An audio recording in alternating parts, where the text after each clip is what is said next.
ఏడుకొండల వారిని దర్శించుకునేందుకు తిరుమల వచ్చే భక్తులందరికీ భవిష్యత్తులో బీమా సదుపాయం కల్పించాలని టీటీడీ యోచిస్తోంది. తిరుమల దారుల్లో ప్రమాదాలు, వన్యమృగాల దాడులు జరుగుతున్నందున పలువురు భక్తులు చనిపోతున్నారు.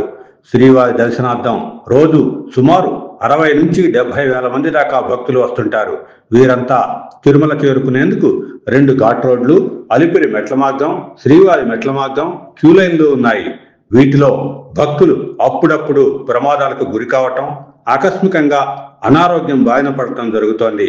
ప్రస్తుతానికి తిరుమలలో ప్రమాదాల్లో మృతి చెందిన వారికి టీటీడీ 3 లక్షల రూపాయల వరకు చెల్లిస్తోంది.